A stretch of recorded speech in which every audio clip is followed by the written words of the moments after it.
About this time an ambitious young reporter from New York arrived one morning at Gatsby's door and asked him if he had anything to say.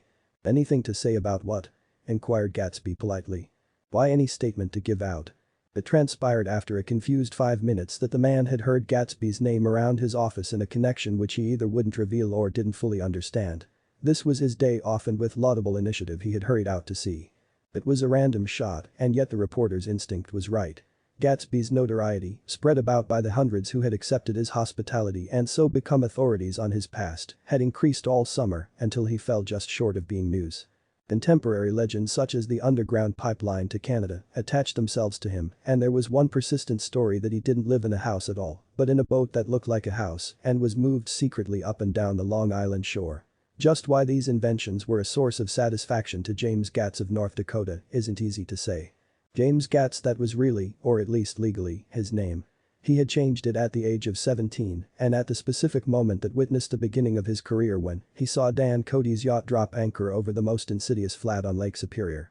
It was James Gatz who had been loafing along the beach that afternoon in a torn green jersey and a pair of canvas pants, but it was already Jay Gatsby who borrowed a rowboat, pulled out to the Tuolumne, and informed Cody that a wind might catch him and break him up in half an hour. I suppose he'd had the name ready for a long time, even then. His parents were shiftless and unsuccessful farm people. His imagination had never really accepted them as his parents at all. The truth was that Jay Gatsby, of West Egg, Long Island, sprang from his platonic conception of himself. He was a son of God, a phrase which, if it means anything, means just that, and he must be about his father's business, the service of a vast, vulgar and meretricious beauty. So he invented just the sort of Jay Gatsby that a 17-year-old boy would be likely to invent, and to this conception he was faithful to the end. For over a year he had been beating his way along the south shore of Lake Superior as a clam digger and a salmon fisher or in any other capacity that brought him food and bed. His brown, hardening body lived naturally through the half-fierce, half-lazy work of the bracing days. He knew women early, and since they spoiled him, he became contemptuous of them, of young virgins, because they were ignorant, of the others, because they were hysterical about things which in his overwhelming self-absorption he took for granted. But his heart was in a constant turbulent riot. The most grotesque and fantastic conceits haunted him in his bed at night. A universe of ineffable gaudiness spun itself out in his brain while the clock ticked on the washstand and the moon soaked with wet light his tangled clothes upon the floor. Each night he added to the pattern of his fancies until drowsiness closed down upon some vivid scene with an oblivious embrace. For a while these reveries provided an outlet for his imagination. They were a satisfactory hint of the unreality of reality, a promise that the rock of the world was founded securely on a fairy's wing. An instinct toward his future glory had led him, some months before, to the small Lutheran college of St. Olaf in southern Minnesota. He stayed there 2 weeks, dismayed at its ferocious indifference to the drums of his destiny, to destiny itself, and despising the janitor's work with which he was to pay his way through. Then he drifted back to Lake Superior, and he was still searching for something to do on the day that Dan Cody's yacht dropped anchor in the shallows along shore. Cody was 50 years old then, a product of the Nevada silver fields, of the Yukon, of every rush for metal since '75. The transactions in Montana copper that made him many times a millionaire found him physically robust but on the verge of soft-mindedness and, suspecting this, an infinite number of women tried to separate him from his money. The none too savory ramifications by which Ella Kay, the newspaper woman, played Madame de Maintenon to his weakness and sent him to sea in a yacht were common knowledge to the turgid journalism of 1902. He had been coasting along all too hospitable shores for 5 years when he turned up as James Gatz's destiny at Little Girl Bay. To the young Gatz, resting on his oars and looking up at the railed deck, the yacht represented all the beauty and glamour in the world. I suppose he smiled at Cody. He had probably discovered that people liked him when he smiled. At any rate, Cody asked him a few questions, one of them elicited the brand new name, and found that he was quick and extravagantly ambitious. A few days later he took him to Duluth and bought him a blue coat, 6 pair of white duck trousers and a yachting cap. And when the Tuolumne left for the West Indies and the Barbary Coast, Gatsby left too. He was employed in a vague personal capacity while he remained with Cody. He was in turn steward, mate, skipper, secretary, and even jailer, for Dan Cody sober knew what lavish doings Dan Cody drunk might soon be about, and he provided for such contingencies by reposing more and more trust in Gatsby. The arrangement lasted 5 years, during which the boat went 3 times around the continent. It might have lasted indefinitely except for the fact that Ella Kay came on board one night in Boston and a week later Dan Cody inhospitably died. I remember the portrait of him up in Gatsby's bedroom, a gray, florid man with a hard empty face, the pioneer debauchee who during one phase of American life brought back to the eastern seaboard the savage violence of the frontier brothel and saloon. It was indirectly due to Cody that Gatsby drank so little. Sometimes in the course of gay parties women used to rub champagne into his hair. For himself, he formed the habit of letting liquor alone. And it was from Cody that he inherited money, a legacy of $25,000. He didn't get it. He never understood the legal device that was used against him, but what remained of the millions went intact to L.A.K. He was left with his singularly appropriate education. The vague contour of J. Gatsby had filled out to the substantiality of a man. He told me all this very much later, but I've put it down here with the idea of exploding those first wild rumors about his antecedents, which weren't even faintly true. Moreover, he told it to me at a time of confusion, when I had reached the point of believing everything and nothing about him. So I take advantage of this short halt, while Gatsby, so to speak, caught his breath, to clear this set of misconceptions away. It was a halt too, in my association with his affairs. For several weeks I didn't see him or hear his voice on the phone. Mostly I was in New York, trotting around with Jordan and trying to ingratiate myself with her senile aunt, but finally I went over to his house one Sunday afternoon. I hadn't been there 2 minutes when somebody brought Tom Buchanan in for a drink. I was startled, naturally, but the really surprising thing was that it hadn't happened before. They were a party of 3 on horseback: Tom and a man named Sloan and a pretty woman in a brown riding habit who had been there previously. "I'm delighted to see you," said Gatsby standing on his porch. "I'm delighted that you dropped in." As though they cared. "Sit right down. Have a cigarette or a cigar." He walked around the room quickly, ringing bells. "I'll have something to drink for you in just a minute."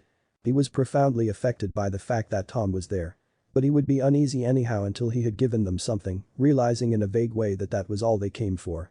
Mr. Sloan wanted nothing. "A lemonade?" "No, thanks." "A little champagne?" "Nothing at all, thanks, I'm sorry." "Did you have a nice ride?" "Very good roads around here." "I suppose the automobiles?" "Yeah." Moved by an irresistible impulse, Gatsby turned to Tom, who had accepted the introduction as a stranger. "I believe we've met somewhere before, Mr. Buchanan." "Oh, yes," said Tom, gruffly polite but obviously not remembering. "So we did. I remember very well. About 2 weeks ago." "That's right. You were with Nick here." "I know your wife," continued Gatsby, almost aggressively. "That's so?" Tom turned to me. "You live near here, Nick?" "Next door." "That's so?" Mr. Sloan didn't enter into the conversation but lounged back haughtily in his chair. The woman said nothing either until unexpectedly, after 2 highballs, she became cordial. "We'll all come over to your next party, Mr. Gatsby," she suggested. "What do you say?" "Certainly. I'd be delighted to have you." "Be ver nice," said Mr. Sloan, without gratitude. "Well, think ought to be starting home." "Please don't hurry," Gatsby urged them. He had control of himself now and he wanted to see more of Tom. Why don't you stay for supper? I wouldn't be surprised if some other people dropped in from New York." "You come to supper with me," said the lady enthusiastically. "Both of you." This included me. Mr. Sloan got to his feet. "Come along," he said, but to her only. "I mean it," she insisted. "I'd love to have you. Lots of room." Gatsby looked at me questioningly. He wanted to go and he didn't see that Mr. Sloan had determined he shouldn't. "I'm afraid I won't be able to," I said. "Well, you come," she urged, concentrating on Gatsby. Mr. Sloan murmured something close to her ear. "We won't be late if we start now," she insisted aloud. "I haven't got a horse," said Gatsby. "I used to ride in the army, but I've never bought a horse. I'll have to follow you in my car. Excuse me for just a minute." The rest of us walked out on the porch, where Sloan and the lady began an impassioned conversation aside. "My God, I believe the man's coming," said Tom. "Doesn't he know she doesn't want him?" "She says she does want him. She has a big dinner party and he won't know a soul there." He frowned. "I wonder where in the devil he met Daisy. By God, I may be old-fashioned in my ideas, but women run around too much these days to suit me. They meet all kinds of crazy fish." Suddenly Mr. Sloan and the lady walked down the steps and mounted their horses. "Come on," said Mr. Sloan to Tom, "we're late. We've got to go." And then to me. "Tell him we couldn't wait, will you?" Tom and I shook hands, the rest of us exchanged a cool nod, and they trotted quickly down the drive, disappearing under the August foliage, just as Gatsby with hat and light overcoat in hand came out the front door. Tom was evidently perturbed at Daisy's running around alone, for on the following Saturday night, he came with her to Gatsby's party. Perhaps his presence gave the evening its peculiar quality of oppressiveness. It stands out in my memory from Gatsby's other parties that summer. There were the same people, or at least the same sort of people, the same profusion of champagne, the same many-colored, many-keyed commotion, but I felt an unpleasantness in the air, a pervading harshness that hadn't been there before. Or perhaps I had merely grown used to it, grown to accept West Egg as a world complete in itself, with its own standards and its own great figures, second to nothing because it had no consciousness of being so, and now I was looking at it again, through Daisy's eyes. It is invariably saddening to look through new eyes at things upon which you have expended your own powers of adjustment. They arrived at twilight and as we strolled out among the sparkling hundreds, Daisy's voice was playing murmurous tricks in her throat. "These things excite me so," she whispered. "If you want to kiss me any time during the evening, Nick, just let me know and I'll be glad to arrange it for you. Just mention my name. Or present a green card. I'm giving out green." "Look around," suggested Gatsby. "I'm looking around. I'm having a marvelous. You must see the faces of many people you've heard about." Tom's arrogant eyes roamed the crowd. "We don't go around very much," he said. "In fact I was just thinking I don't know a soul here. Perhaps you know that lady." Gatsby indicated a gorgeous, scarcely human orchid of a woman who sat in state under a white plum tree. Tom and Daisy stared, with that peculiarly unreal feeling that accompanies the recognition of a hitherto ghostly celebrity of the movies. "She's lovely," said Daisy. "The man bending over her is her director." He took them ceremoniously from group to group. "Mrs. Buchanan and Mr. Buchanan," after an instant's hesitation he added. "The polo player." "Oh no," objected Tom quickly, "not me." But evidently the sound of it pleased Gatsby for Tom remained the polo player for the rest of the evening. "I've never met so many celebrities," Daisy exclaimed. "I like that man, what was his name? With the sort of blue nose." Gatsby identified him, adding that he was a small producer. "Well, I liked him anyhow." "I'd a little rather not be the polo player," said Tom pleasantly, "I'd rather look at all these famous people in an oblivion." Daisy and Gatsby danced. I remember being surprised by his graceful conservative foxtrot. I had never seen him dance before. Then they sauntered over to my house and sat on the steps for half an hour, while at her request I remained watchfully in the garden. "In case there's a fire or a flood," she explained, "or any act of God." Tom appeared from his oblivion as we were sitting down to supper together. "Do you mind if I eat with some people over here?" he said. "A fellow's getting off some funny stuff." "Go ahead," answered Daisy genially, "and if you want to take down any addresses here's my little gold pencil." She looked around after a moment and told me the girl was common but pretty, and I knew that except for the half hour she'd been alone with Gatsby, she wasn't having a good time. We were at a particularly tipsy table. That was my fault. Gatsby had been called to the phone and I'd enjoyed these same people only 2 weeks before. But what had amused me then turned septic on the air now. "How do you feel, Miss Biedekir?" The girl addressed was trying, unsuccessfully, to slump against my shoulder. At this inquiry she sat up and opened her eyes. "What?" The massive and lethargic woman, who had been urging Daisy to play golf with her at the local club tomorrow, spoke in Miss Biedekir's defense. "Oh, she's all right now. When she's had 5 or 6 cocktails she always starts screaming like that. I tell her she ought to leave it alone." "I do leave it alone," affirmed the accused haughtily. "We heard you yelling, so I said to Doc Civet here. There's somebody that needs your help, Doc." "She's much obliged, I'm sure," said another friend, without gratitude. "But you got her dress all wet when you stuck her head in the pool." "Anything I hate is to get my head stuck in a pool," mumbled Miss Biedekir. "They almost drowned me once over in New Jersey." "Then you ought to leave it alone," countered Dr. Civet. "Speak for yourself," cried Miss Biedekir violently. "Your hand shakes. I wouldn't let you operate on me." It was like that. Almost the last thing I remember was standing with Daisy and watching the moving picture director and his star. They were still under the white plum tree and their faces were touching, except for a pale thin ray of moonlight between. It occurred to me that he had been very slowly bending toward her all evening to attain this proximity, and even while I watched I saw him stoop one ultimate degree and kiss at her cheek. "I like her," said Daisy, "I think she's lovely." But the rest offended her inevitably because it wasn't a gesture but an emotion. She was appalled by West Egg, this unprecedented place that Broadway had begotten upon a Long Island fishing village, appalled by its raw vigor that chafed under the old euphemisms and by the too obtrusive fate that herded its inhabitants along a shortcut from nothing to nothing. She saw something awful in the very simplicity she failed to understand. I sat on the front steps with them while they waited for their car. It was dark here in front. Only the bright door sent 10 square feet of light volleying out into the soft black morning. Sometimes a shadow moved against a dressing room blind above, gave way to another shadow, an indefinite procession of shadows, who rouged and powdered in an invisible glass. "Who is this Gatsby anyhow?"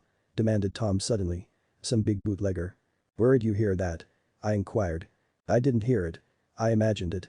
A lot of these newly rich people are just big bootleggers, you know." "Not Gatsby," I said shortly. He was silent for a moment. The pebbles of the drive crunched under his feet. Well, he certainly must have strained himself to get this menagerie together. The breeze stirred the grey haze of Daisy's fur collar. "At least they're more interesting than the people we know," she said with an effort. "You didn't look so interested." "Well, I was." Tom laughed and turned to me. "Did you notice Daisy's face when that girl asked her to put her under a cold shower?" Daisy began to sing with the music in a husky, rhythmic whisper, bringing out a meaning in each word that it had never had before and would never have again. When the melody rose, her voice broke up sweetly, following it in a way contralto voices have, and each change tipped out a little of her warm human magic upon the air. "Lots of people come who haven't been invited," she said suddenly. That girl hadn't been invited. They simply forced their way in and he's too polite to object. "I'd like to know who he is and what he does," insisted Tom. "And I think I'll make a point of finding out." "I can tell you right now," she answered. "He owns some drug stores, a lot of drug stores. He built them up himself." The dilatory limousine came rolling up the drive. "Good night, Nick," said Daisy. Her glance left me and sought the lighted top of the steps where 3 o'clock in the morning, a neat, sad little waltz of that year, was drifting out the open door. After all, in the very casualness of Gatsby's party there were romantic possibilities totally absent from her world. What was it up there in the song that seemed to be calling her back inside? What would happen now in the dim incalculable hours? Perhaps some unbelievable guest would arrive, a person infinitely rare and to be marveled at, some authentically radiant young girl who with one fresh glance at Gatsby, one moment of magical encounter, would blot out those 5 years of unwavering devotion. I stayed late that night. Gatsby asked me to wait until he was free, and I lingered in the garden until the inevitable swimming party had run up, chilled and exalted, from the black beach until the lights were extinguished in the guest rooms overhead.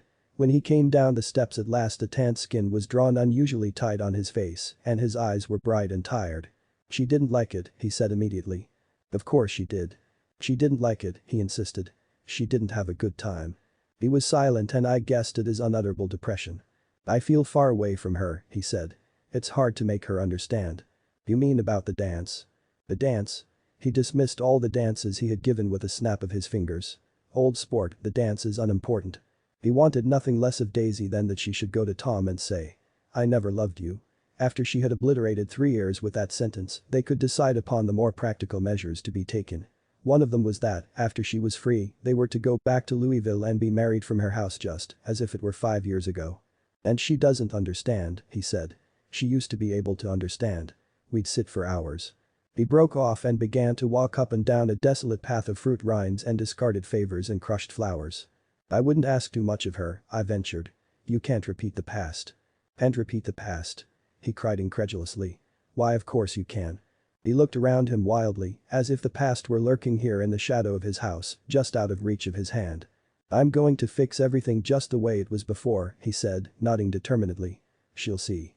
He talked a lot about the past, and I gathered that he wanted to recover something, some idea of himself perhaps, that had gone into loving Daisy.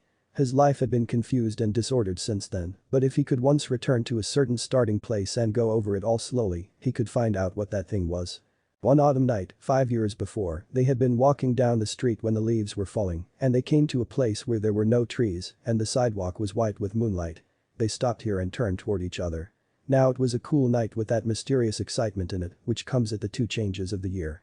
The quiet lights in the houses were humming out into the darkness, and there was a stir and bustle among the stars. Out of the corner of his eye Gatsby saw that the blocks of the sidewalk really formed a ladder and mounted to a secret place above the trees. He could climb to it if he climbed alone, and once there he could suck on the pap of life, gulp down the incomparable milk of wonder. His heart beat faster and faster as Daisy's white face came up to his own. He knew that when he kissed this girl and forever wed his unutterable visions to her perishable breath, his mind would never romp again like the mind of God. So he waited, listening for a moment longer to the tuning fork that had been struck upon a star. Then he kissed her. At his lips' touch she blossomed for him like a flower, and the incarnation was complete. Through all he said, even through his appalling sentimentality, I was reminded of something, an elusive rhythm, a fragment of lost words that I had heard somewhere a long time ago. For a moment a phrase tried to take shape in my mouth, and my lips parted like a dumb man's, as though there was more struggling upon them than a wisp of startled air. But they made no sound, and what I had almost remembered was uncommunicable forever.